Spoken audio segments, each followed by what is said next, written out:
يا مساء الفل، ازيكم حبايبي؟ عاملين ايه؟ يا رب تكونوا بخير. هنعمل مع بعض بوريك الافران بطريقة سهلة وبسيطة جدا، هش وخفيف وطعمه جميل، وفي نفس الوقت مقاديره ومكوناته موجودة عندنا كلنا.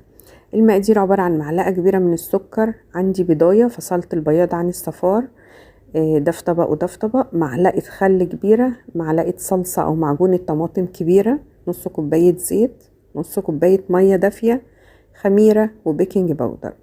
هبتدي اجيب معلقة السكر واحطها في المية الدافية بالشكل ده، وكمان هحط الخميرة. كيس الخميرة ده وزنه 8 جرام بما يعادل معلقة كبيرة. هحطها بالشكل ده مع المية الدافية والسكر واقلبهم واسيب الخميرة بتاعتي تتفاعل دقيقتين 3 بس لحد لما اكمل باقي المكونات. هنغطيها ونسيبها كده على جنب، وعلشان المية دافية تتفاعل بسرعة معانا، مش هتاخد وقت خالص.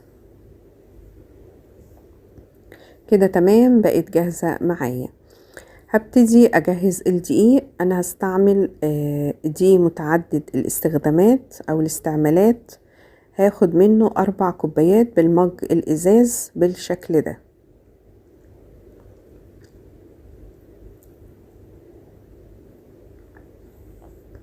هسيب لكم المقادير تحت في صندوق الوصف. هحط كمان نص معلقة صغيرة ممسوحة من الملح او رشة من الملح، نص معلقة صغيرة ممسوحة او رشة من الملح. هحط كمان معلقة صغيرة مليانة من البيكنج باودر. هقلب الدقيق والملح والبيكنج باودر مع بعض، المكونات الجافة بالشكل ده، وبعد كده بقى ابتدي احط باقي المكونات بتاعتي. العجينة دي حلوة جدا جدا، وريحتها وطراوتها بجد تحفة بجد، جربوها تنبسطوا منها جدا. فاكرين البضاية اللي فصلنا البياض عن الصفار؟ هناخد البياض نحطه على العجينة، هنحط كمان نص كوباية الزيت، وهنحط معلقة الصلصة او معجون الطماطم. لو انتي مش حابة تحطيها ما تحطيهاش، بس هي بتدي نكهة ولون وطعم حلو جدا جدا للعجينة والبوريك بتاعنا. لو مش متاحة عندك صلصة هقولك هتعملي ايه بالظبط. هنا بقى الخميرة زي ما احنا شايفين كده تفاعلت خلاص بقت جاهزة معايا. هبتدي بقى اعجن المكونات دي مع بعضها. هنزود مية بالتدريج لحد لما نوصل لعجينة طرية مش بتلزق في الايد، او التلزيقة تبقى خفيفة جدا جدا. تمام. انا احتاجت حوالي نص كوباية من المية تاني، يعني انا حطيت نص كوباية مية فيها الخميرة والسكر، واحتاجت كمان نص كوباية مية تاني بالشكل اللي احنا شايفينه ده. نص كوباية المية التاني ده ما تزوديهوش مرة واحدة، زوديه بالتدريج علشان كمية المية اللي بيحتاجها من دقيق للتاني بتبقى مختلفة. لكن انا مجمل المية اللي استخدمتها في العجينة دي كوباية، نص للخميرة ونص اللي حطيته معاكم دلوقتي. هسيبها تتعجن كويس قوي قوي. لو هنعجنها بايدينا نعجنها برضو كويس جدا لحد لما العجينة بتاعتي تبقى طرية، وكمان تبقى مش بتلزق زي ما احنا هنشوف مع بعض كده. بصوا بالشكل ده العجينة طرية جدا وجميلة جدا جدا بالشكل ده.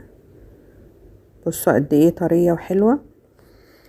هبتدي احطها في البولة او في الطبق وهغطيها واسيبها بقى لحد لما تخمر. لما تخمر يعني على حسب طبعا الجو، هبتدي اجيب مفرش او على الرخامة هرش رشة من الدقيق وابتدي افردها بالشكل ده. السمك بتاعها ما يبقاش رقيق قوي وما يبقاش سميك قوي. بنبتدي بقى نقطعها دواير بالشكل ده، ممكن بكوباية، ممكن بمج، ممكن بقطاعة. بنقطعها بالشكل ده. ريحة العجينة بجد حلوة جدا وطرية جدا جدا. بعد ما قطعتها بالشكل ده ببتدي اشيل الزيادات من العجين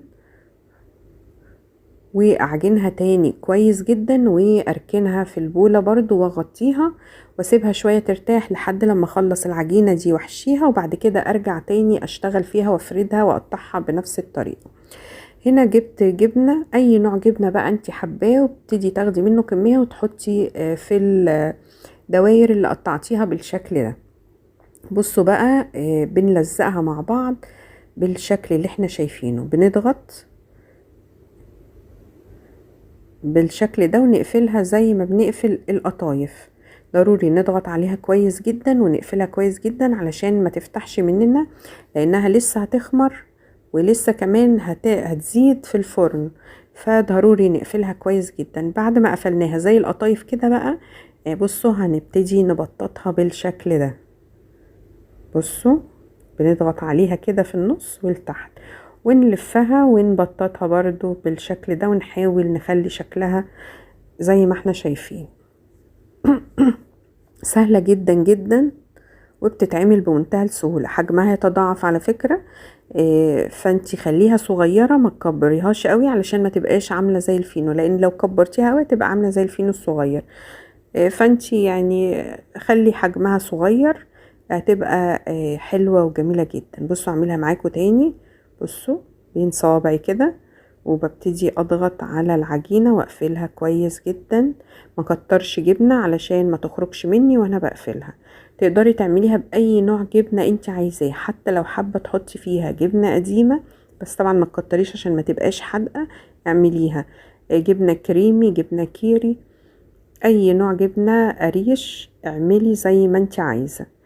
بصوا بعد ما عملتها زي القطايف لفتها الناحية التانية، وبعد كده ابتديت اضغط عليها واظبط شكلها بالشكل ده وابططها زي ما احنا شايفين، وهنبتدي نحطها بالشكل ده. الجنب اللي من تحت اللي هو قفلناها بيه، طبعا الصينية تبقى مدهونة بالزيت، بس طبعا انا حاطة مفرش سيليكون فمش محتاجة ان انا ادهن الصينية زيت. لكن لو مفيش مفرش سيليكون هتدهني الصينية دهنة زيت خفيفة، سواء كانت صينية تيفال او نوع بيلزق، ندهنها دهنة خفيفة من الزيت. بصوا هكمل باقي الكمية بالشكل اللي احنا شايفينه ده. اللون الجميل ده جاي من الصلصة كده. خلاص تمام، انا هجهز بقى الكمية كلها بالشكل ده، وبعد كده نرجع نشوف الصينية بتاعتنا كده. خلاص تمام، هبتدي اغطيها واسيبها تخمر يعني 10 دقايق. المرة التانية مش تاخد وقت كتير، وبعد كده هدخلها الفرن على درجة حرارة 220 في الرف اللي في النص. طبعا انا شغلت الفرن وسبت الفرن يسخن عقبال بقى ما ادهن الوش بتاع البوريك بتاعي. هنا جبت صفار البيضة اللي فصلناها وحطيت عليها معلقتين من الحليب، وحطيت عليها كمان معلقة من الخل علشان زفارة البيض. هقلب صفارة البيض مع الحليب بالشكل ده كويس جدا، ودي المادة اللي هندهن بيها البوريك. بتدي لمعة حلوة جدا جدا ليه، وكمان الخل بيشيل اي زفارة في البيض فما بيبقاش ليه اي ريحة خالص. هبتدي اجيب صفار البيض بالحليب بالخل وادهن البوريك بتاعي بالشكل ده. بصوا حجمه كمان زاد ازاي، ولسه كمان لما يدخل الفرن. بنسيب مسافات واحنا بنحطه في الصينية علشان لما يخمر ويدخل الفرن يستوي ما يلزقش في بعضه. بناخد من صفار البيض والحليب والخل وندهن كويس جدا من كل الاتجاهات بالشكل ده. تقدري تحطي على الوش زعتر، تقدري تحطي على الوش حبة البركة او سمسم زي ما انتي حابة. زي ما قلت لكم هندخلها الفرن في الرف اللي في النص، بتاخد حوالي 10 دقايق، ما بتاخدش وقت خالص خالص لحد لما تاخد لون من تحت ومن فوق. لو اخدت لون واستوت من تحت بنطفي ونشغل الشواية لحد لما تاخد لون من فوق على حسب التسوية والفرن عندك.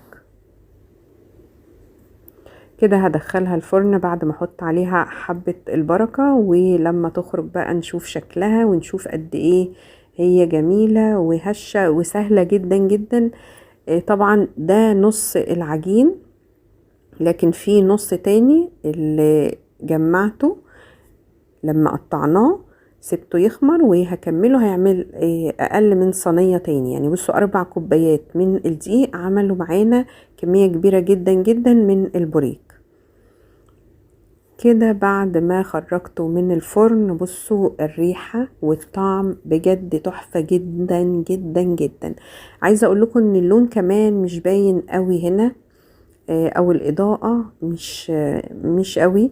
هحطه في السرفيز الابيض هيبان لون بتاعه بجد تحفة جدا جدا. والتسوية زي ما احنا شايفين كده واخد لون حلو من فوق ومن تحت. انا ما شغلتش الشواية، لكن طبعا على حسب الفرن بتاعتك انتي هتسويه. بصوا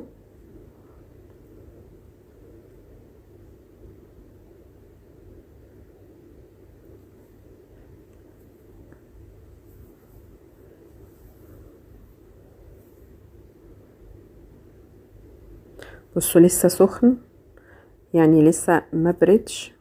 الهشاشة بتاعة العجينة واضحة زي ما احنا شايفين، وريحته حلوة جدا جدا من وهي عجينة، يعني قبل ما يتخبز كمان ريحة العجينة حلوة جدا.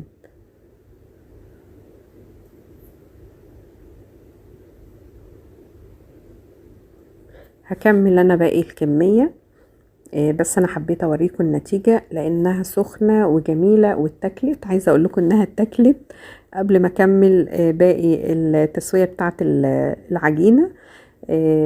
الصينية طلعت من هنا واتاكلت من جمالها بجد على طول.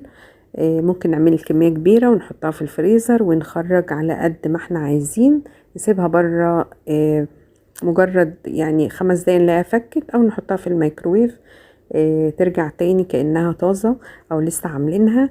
اتمنى الفيديو يكون عجبكم. اذا عجبكم الفيديو ما تنسوش اللايك والشير وسبسكرايب، واشوفكم في فيديو جديد. انا هعمل بقى كوباية شاي بلبن كده جنبها وحاجة في منتهى الجمال. اسيبكم مع الفيديو واشوفكم في فيديو جديد. باي باي.